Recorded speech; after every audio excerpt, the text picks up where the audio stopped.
Imaginez une IPO qui explose de 20% dès le premier jour et plus d'un demi-milliard de dollars levés avant même le lancement, mais sur des rails crypto. C'est exactement ce qui s'est passé avec SpaceX. Les crypto exchanges ont drainé 557 millions de dollars via des campagnes de tokenisation avant que l'IPO ne démarre sur Nasdaq à 135 dollars. On assiste à une révolution totale du price discovery pré-IPO. Les investisseurs crypto ont pu prendre position avant Wall Street, inversant complètement la hiérarchie traditionnelle. Pour moi, c'est un tournant majeur dans la convergence entre finances traditionnelles et crypto. Les règles du jeu changent sous nos yeux. Si vous voulez soutenir notre travail, n'hésitez pas à liker la vidéo et à vous abonner. Vous pouvez aussi poser toutes vos questions, nous y répondrons rapidement. Si vous voulez en savoir plus sur Midcore Labs, je vous invite à cliquer sur le lien en description. On commence par Bitcoin qui vient de connaître un petit rebond de 0,18% sur 24 heures pour remonter autour de 54 885 euros. Franchement, après avoir testé les 59 000 dollars comme bottom selon Standard Chartered, je trouve que ce mouvement reste timide. Le volume sur 24 heures recule de plus de 10%, ce qui me fait dire qu'on manque encore de conviction haussière forte. Sur le graphique, je vois une consolidation latérale entre 54 500 et 55 500 euros.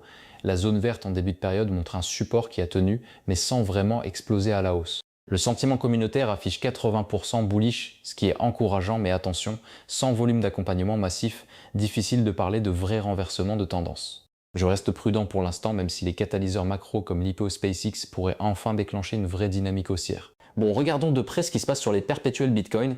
Là, je vois des funding rates ultra bas, autour de 0,002% sur BTC. Franchement, c'est un signal bullish pour moi. Quand les funding rates sont si bas, voire négatifs, ça veut dire qu'il y a plus de short que de long. Les traders sont positionnés à la baisse, ils s'attendent à du dump. Mais historiquement, quand tout le monde est short, c'est souvent là que le marché fait exactement l'inverse. Et avec les news qu'on vient de voir, Standard Chartered qui appelle le bottom à 59 000 dollars, l'euphorie autour de SpaceX, les espoirs macro avec l'Iran, je pense sincèrement que le sentiment va basculer rapidement. Les shorts vont se faire liquider et ça va créer un short squeeze violent. Le marché est sous-positionné en long et c'est exactement dans ces moments-là qu'on voit des rallyes explosifs.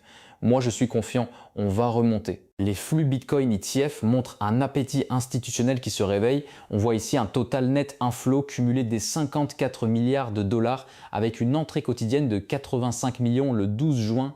Ce qui m'intéresse, c'est la répartition. IBIT et FBTC enregistrent les plus gros apports avec respectivement 907 et 283 bitcoins en une journée. Franchement, ces flux positifs valident complètement l'analyse de Standard Chartered sur le plancher à 59K. L'argent institutionnel ne rentre pas par hasard. Ces acteurs ont des analystes qui scrutent les mêmes niveaux techniques que nous.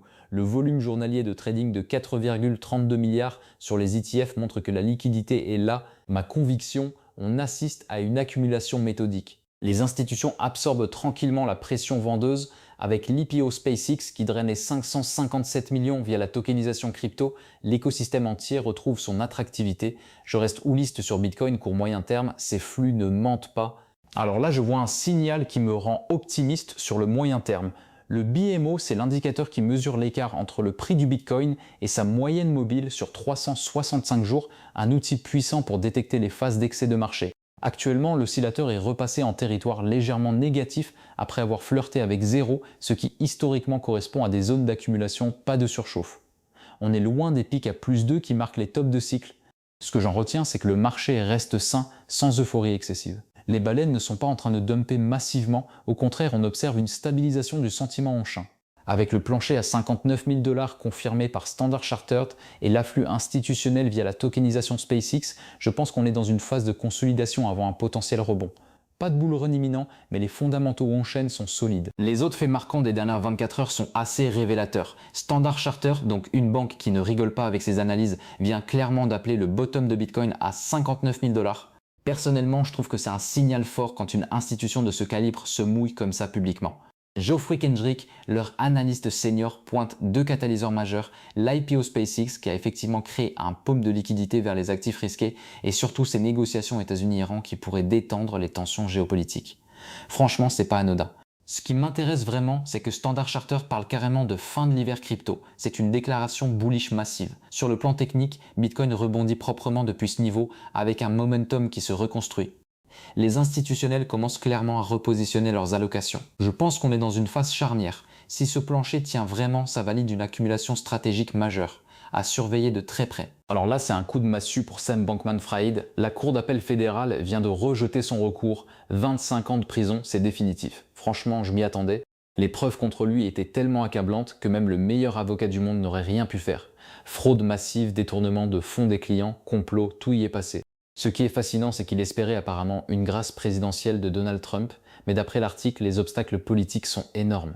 Trump n'a aucun intérêt à s'associer publiquement au plus grand scandale crypto de l'histoire. Politiquement, ce serait du suicide. Pour le marché, c'est paradoxalement positif. Cette confirmation judiciaire envoie un message clair. La justice américaine ne rigole pas avec la fraude crypto. Ça renforce la crédibilité du secteur à long terme. Les investisseurs institutionnels voient que les escrocs finissent derrière les barreaux. Et ça, c'est rassurant pour l'adoption mainstream. Le chapitre FTX se referme définitivement. Alors là, c'est un vrai tournant pour l'adoption mainstream. Exodus qui s'associe à Ondo pour tokeniser plus de 200 actions et sociétés pré-IPO, c'est exactement ce que j'anticipais, la convergence entre finance traditionnelle et blockchain. Ce qui me fascine, c'est le timing. On voit SpaceX qui explose via des campagnes de tokenisation et maintenant Exodus qui ouvre l'accès on-chain à des centaines de titres. Les RWA, les Real World Assets, ne sont plus une expérimentation de niche, c'est une infrastructure qui se déploie massivement. Ce que j'observe, c'est que malgré la volatilité crypto persistante, la demande pour ces produits tokenisés ne faiblit pas. Les investisseurs veulent la liquidité blockchain avec l'exposition aux équités traditionnelles. Personnellement, je pense qu'on assiste à la naissance d'un nouveau marché hybride où les frontières entre crypto et finance legacy s'effacent complètement. La tokenisation devient le standard, pas l'exception. Voilà, c'est tout pour aujourd'hui. Si vous voulez aller plus loin, n'hésitez pas à cliquer sur le lien en description. N'oubliez pas de liker la vidéo, de vous abonner à la chaîne et à très vite.